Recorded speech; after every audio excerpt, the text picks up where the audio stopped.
Coming up on One Detroit, we'll examine the urgent needs of caregivers with a panel of local leaders connected to caregiving, professionally and personally.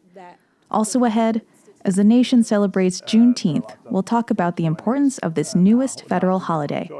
Plus, we'll tell you about the history behind one of the oldest potteries in the nation, located in Detroit.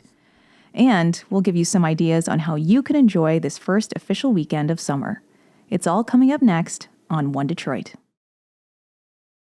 From Delta faucets to Behr paint, Masco Corporation is proud to deliver products that enhance the way consumers all over the world experience and enjoy their living spaces. Masco, serving Michigan communities since 1929. Support also provided by the Cynthia and Edsel Ford Fund for Journalism at Detroit PBS. The DTE Foundation is a proud sponsor of Detroit PBS. Through our giving, we are committed to meeting the needs of the communities we serve statewide to help ensure a bright and thriving future for all. Learn more at dtefoundation.com. Nissan Foundation, and viewers like you.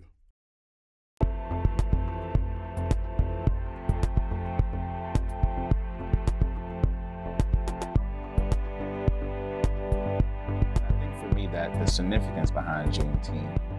Just ahead on One Detroit, we'll discuss what Juneteenth means for African Americans today. Plus, we'll have a truly Detroit story about a popular business on the city's east side that's still going strong after more than 100 years. And we'll tell you about some of the activities taking place this weekend in Metro Detroit. But first up, a new documentary titled Caregiving airs on June 24th at 9 p.m. here on Detroit PBS. The film, executive produced by actor Bradley Cooper, examines the challenges and triumphs of caregiving in America. In advance of the documentary, Grantmakers in Aging, in partnership with Detroit PBS, hosted a conversation about caregiving at Detroit's Hannon Center.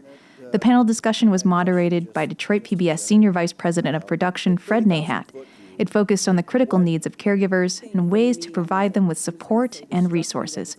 Here's a portion of that conversation.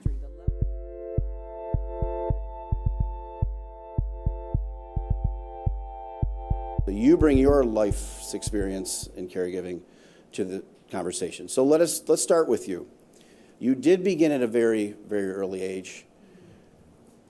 What moment in the screener really touched you? What impacted you? And how did it differ, or how was it similar to your own personal experience? Well, first of all, thank you so much for having me here. I'm very excited to be here. I think that it's so easy for me when I think about my caregiving journey and story to just think about 2019, where I became a caregiver for my mother at 23. And I often forget about that. I started at 14 years old when my father became ill, and I was a freshman in high school, very similar to the young man in the film. And I think that title that was used in the end of being a caregiving student is something I didn't even think much about. I am the daughter of older parents, so that journey did start a little bit sooner for myself. But I think that ultimately, again, just resonating with the fact that so many, I'm not just the only one who had a caregiving journey that started so soon, but also just having that title when you're the child yourself, and how that overlaps with your childhood is such a fascinating experience. I think, again, just getting comfortable with the title of being a caregiver is a big part of the journey, especially at a young age. Misha, you, from the perspective of the foundation that you serve, you take an analytical look at needs in the community, and I want you to react to a moment in the film, but also take your orientation at a systems level. What can be improved? Where are the gaps? How did it represent what you experience when you dig into these issues and make grants in the community about caregiving? At the Ralph C. Wilson Jr. Foundation, we're very intentional about saying that we focus on the caregiver of older adults, not caregiving. We're very intentional about centering the person and not their labor.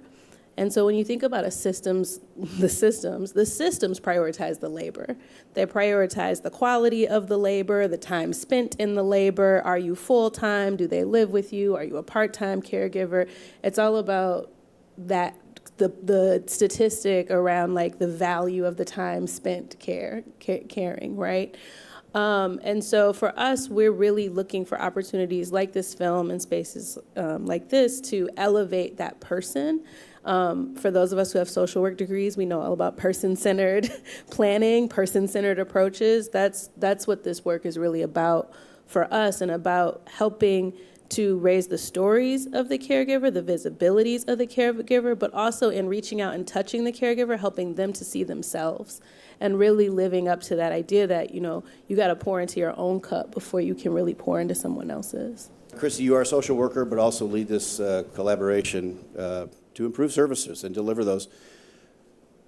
React to a moment in the film that struck you, and how is it similar or different to reflect your own personal experience day to day?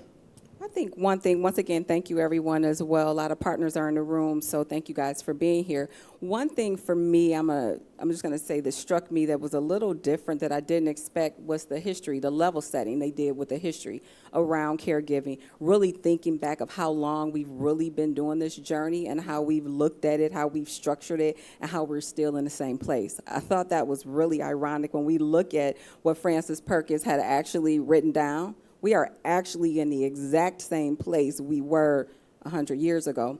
And personally, for me, really looking at, it was kind of for me, I've been a caregiver. My brother passed away a few years ago, but I was a caregiver for him off and on, part of a care team. And so being part of that team made me kind of think about the young man, the freshman, because he had a young son who did a lot of that care in the house himself, who found my brother when he passed away. And so thinking about that and thinking about that experience and just thinking about all the things that I didn't know that he may have been experiencing going to school every day, knowing that his dad was at home sick, kind of thinking through those pieces. I was a sister, so I came in when he thought he needed me to come in if I was at the hospital or whatever that was. So just thinking about that care experience over the years and how I've been in and out of it, and now with my parents being older and being in different places, just thinking about how that will actually impact my own life moving forward. Misha, 30,000-foot view, like what, if you had a top three, what are the three changes we could just implement if you could wave that magic wand and say, let's do this today, 1, 2, 3? If I could wave my magic wand, the first thing that I would change is the ability for all of our systems to talk directly to caregivers and about their needs without it having to be attached to the person that they care for. An example I use all the time is with health insurance plans. So all of the services you can get through health insurance come through the insurance of the person that you care for, as opposed to your own insurance thinking about it the way they think about smoking cessation or weight loss and saying, we know this is stressful, we know it will impact you down the line, so let's put it in the preventative care, let's put it in the behavioral health, let's make sure it's in all these spaces. So the first thing I would do is set up every system so that it could recognize the caregiver on their own and their needs. And then another thing that I think is really important, and the film touched on this a little bit, is how our workplaces change. And everything isn't about FMLA necessarily. It's about managers and supervisors being prepared to talk to people about what their needs are when they need to take that day to go take care of their father periodically. It's about restructuring PTO so that you can say, yeah, we have to have these limited buckets of time, but here's a bucket that's just for caregiving roles. Or your personal time doesn't have to be taken at half days. You can take it 2 hours at a time, and you don't have to notify us 24 hours in advance, right? So there are structural things that employers can do, whether you're a mid-sized, small, or large employer, that is low lift and is honestly not incredibly expensive to adjust. And then it allows caregivers to stay at work. Like, a lot of folks are leaving the workplace and they don't want to, but what else are you supposed to do? Damaris, give some advice to someone facing the same thing that you face. Coach them up a little bit. What would you tell them how to prepare for that, I guess, inevitability in so many ways? I would say definitely finding purpose in the work. I have to talk about my faith in Christ Jesus as a big source of my hope and a big source of the reason why I do this every single day. And for myself, I don't see caregiving, and it wasn't like this initially. I saw it as I'm going to take care, and then at some point, there are these other things that I want to do that's going to come into play. And it wasn't until I found like, no, caregiving is the preparation that I need to do these other things that I want in my life.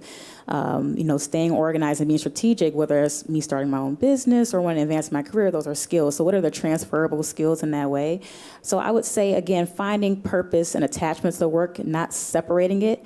I'll also say owning the identity of a caregiver. I didn't want to call myself a caregiver for a very long time. I've just warmed up to that about a year ago, if that. But there is a joy and an honor in having that title. So I would say those two things.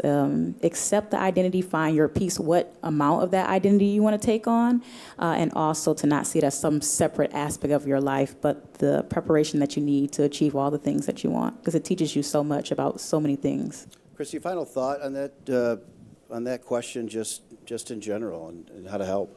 Yeah, I think the first thing that came to my thought was don't be afraid to ask for what you need.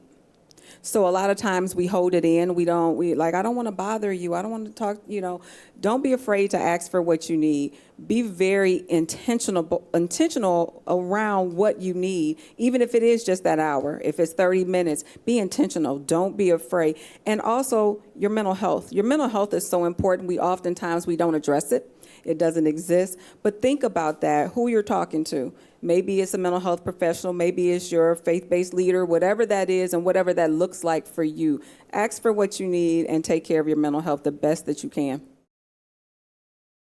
And next week, in conjunction with the airing of Caregiving, Detroit PBS will hold a live virtual town hall on Monday, June 23rd from 7 to 8 p.m., examining the challenges, needs, and successes of being a caregiver.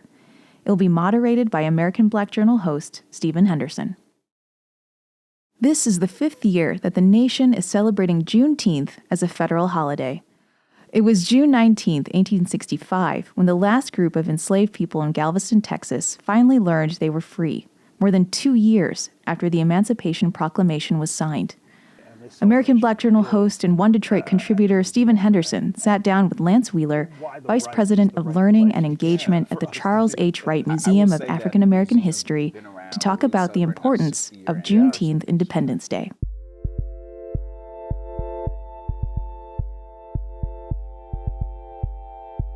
When I talk to people about Juneteenth, I still get surprise from some folks that it is a federal holiday, and then beyond that, there are still people who ask me, "Well, what is that? What is Juneteenth?" Well, mostly not people in our community, but people from the outside. And I think part of the point of this is getting everyone to understand the significance of this and why we pause every year on this day to think about it.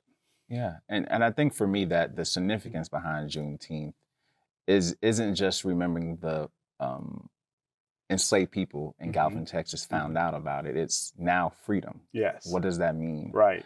What do we do as Black Americans to now grasp something that's new to us and experiencing that, right? And so for me, Juneteenth is a moment to reflect of who we are, where we come from, but also where are we going, right? Yeah. You're fairly new here and at the museum. Tell me how important this day and this celebration is at the museum and why the Wright is the right place for us to do this.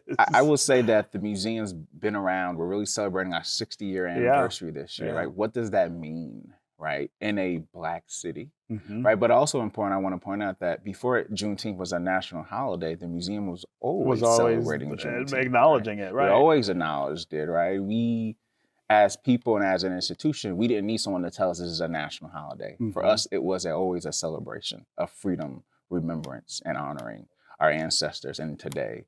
And so the museum is still going to continue to do that 60 years later down the road, whether it is a national holiday, right, still, or whether it's not. We're going to still always celebrate and honor and remember who we are. Also, talk about this year and what I guess I would assign additional importance to for recognizing not just this day, but as you point out, the idea of freedom. We're having quite an intense, I think, debate about what freedom means and should look like in this country, and not just for African Americans, for all people. You know, I think the word freedom can be very subjective. Mm-hmm. It means different things for different people, right? I think for me, if I had to talk about for me personally, freedom means a sense of peace, mm-hmm. right? Mm-hmm. A sense of imagination, right? And I think the Charles H. Wright African American Museum does that, right? Dr. Wright had a vision of like, how do we create freedom? How do we create imagination? But also, how do we remember who we are and where we're going? Yeah. And so for me, that is what freedom is. Even in the complexities of this country, I think we have to take moments to remember those moments. Right? Yeah. And I think the museum does a fantastic job of reminding us of who we are, how we got here, and where we're going. Yeah. Yeah. That sense of peace, I think, is really key right now, because I think there are so many people who don't feel at peace because they feel like their freedom is threatened. Yeah, we don't know where we're going, or in question in a way that it wasn't before. How do we sort of settle that discussion so that everybody does feel that sense of peace? I think for me, if we're thinking about Juneteenth, right, and we're honoring and remembering former enslaved people, right? They went through a process of a system that broke them, right? That destroyed them, that ripped families away from them. But those individuals kept moving forward, right? In the hope of one day freedom, right? And transition that to individuals like Dr. King, Dr. Wright, Malcolm X, Miss Dr. Betty Shabazz, right? Looking and remembering, I do remember where we come from, right? I remember that they had held on hope, and hope was poured into me, and freedom was poured into me. And so I think for me, that's the way that we continue to do that, even in turmoil in this country, right? Is remembering the past to say, hey, if we can get through that process, we can get through this again. Let's turn now to a truly Detroit story about a business that is popular among art lovers. Pewabic Pottery has been a mainstay in Detroit's East Village neighborhood for more than a century. The distinctive tiles and other ceramic art produced at the pottery are a huge part of the city's history. One Detroit's Bill Kubota has the story.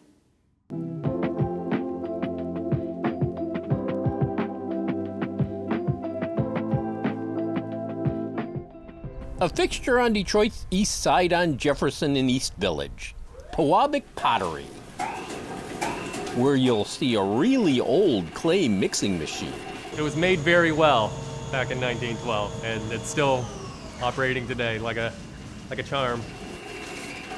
Pewabic Pottery turning out ceramic vases, decorative and architectural tiles, a Detroit legacy that goes back to the turn of the last century. I think that's kind of the beauty of Pewabic is we started at a time where this was really popular throughout the United States, but we are really one of the oldest continuously operating historic potteries, so not many more left like us.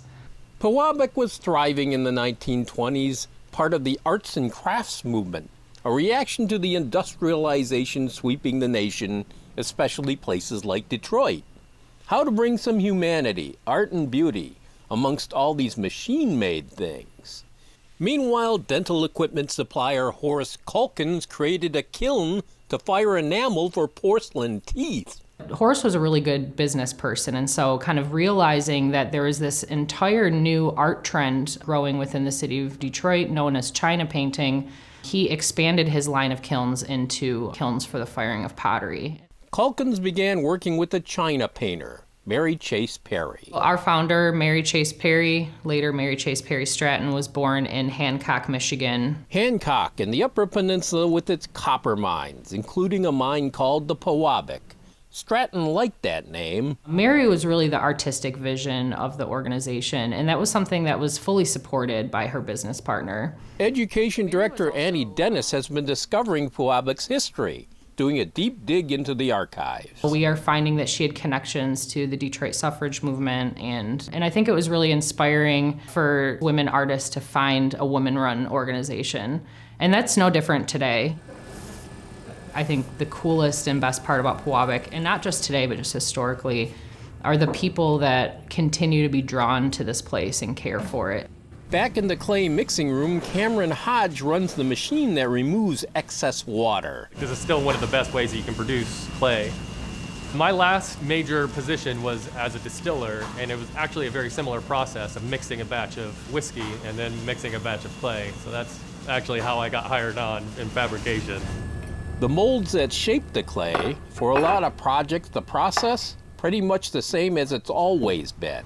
Take the slug, put it into the mold, use my arbor press to press it into all the corners. I like when the public comes around because it is a nice reminder of like how special this job actually is. I mean, to make these tiles that, you know, some of them are about 100 years old as far as the design goes, and just continuing the legacy and being a part of the history of Detroit. It's pretty cool. After the shaping, some get a spray coat. These tiles, an original Stratton design, hand-painted by glaze technician Cassidy Downs.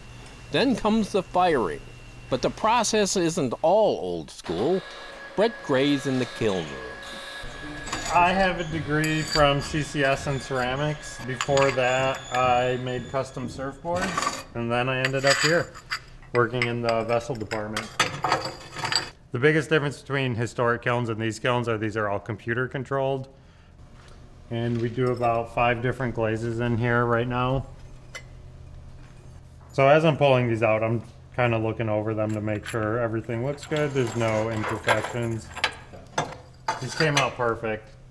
99% of the time they do. It's hard to talk about Pewabic glazes without starting with iridescent glazes because it's really what essentially helped to put Pewabic on the map well over 100 years ago. Glazes with an iridescent finish. So this is a before and after before it goes into iridescent. This one has the iridescent on it, which is also a third firing. Here's where art and science converge.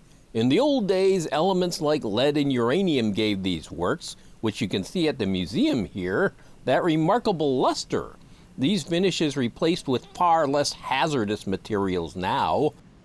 Stratton's work brought together other creatives who established modern Detroit's legacy of art and design. I really think it was this network of designers and architects and artists that kind of helped to form the path of Pewabic pottery. And this group, you know, not only influenced the aesthetics of the city of Detroit and kind of this visual landscape, but also the educational communities. For example, the Detroit Society of Arts and Crafts is still alive and well in Detroit. It's now known as the College for Creative Studies. They also had ties to the University of Michigan. In fact, Mary helped to found the art program at U of M. The first Wayne State University ceramics classes for the first 15 years existed here at Pewabic.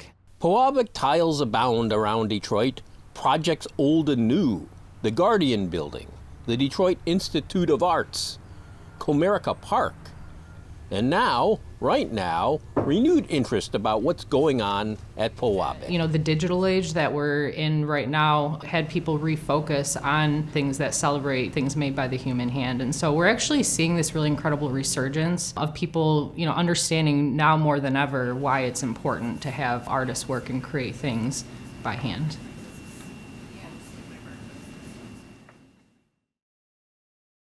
Summer arrives this weekend, and there are plenty of outdoor activities taking place around town. From festivals to fairs and fireworks, there's fun to be had in Metro Detroit. Haley Taylor and Dave Wagner from 90.9 WRCJ have today's One Detroit Weekend. Hey everyone, Haley and Dave here with festivals and fireworks to brighten up the week ahead in Metro Detroit. Okay, Haley, let's start with the Bay Rama Fish Fly Festival in downtown New Baltimore, running through June 22nd. This small-town tradition features carnival rides, a parade, and family-friendly entertainment on the scenic waterfront. And in Lansing, the Fiesta and Carnival at Adado Riverfront Park continues through June 22nd, celebrating community and culture with food vendors and vibrant music performances. Pride continues in downtown Wyandotte with the Downriver Pride, June 20th and 21st. Celebrate love and inclusivity with live drag performances, community resources, a bar and retail crawl, all with a very welcoming atmosphere. On June 21st, the Juneteenth Books, Music, and Arts Fair returns to the Commons in Detroit, bringing together Black authors, vendors, performers, and artists for a day of culture and celebration. And don't miss the Ford fireworks on June 23rd. The parade company lights up the Detroit riverfront with one of the biggest fireworks shows in the Midwest. Find a good spot early to ensure the best viewing of this really spectacular show. And Detroit has seemingly endless options to entertain us, so stick around and see a few more suggestions.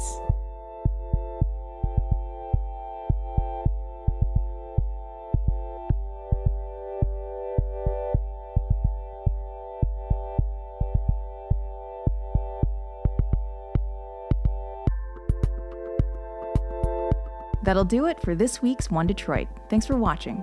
Head to the One Detroit website for all the stories we're working on, follow us on social media, and sign up for our weekly newsletter. This program is made possible in part by Ralph C. Wilson Jr. Foundation. Support also provided by Timothy Bogert, Comprehensive Planning Strategies. From Delta Faucets to Behr Paint, Masco Corporation is proud to deliver products that enhance the way consumers all over the world experience and enjoy their living spaces. Masco, serving Michigan communities since 1929. Support also provided by the Cynthia and Edsel Ford Fund for Journalism at Detroit PBS. The DTE Foundation is a proud sponsor of Detroit PBS. Through our giving, we are committed to meeting the needs of the communities we serve statewide to help ensure a bright and thriving future for all. Learn more at dtefoundation.com. Nissan Foundation, and viewers like you.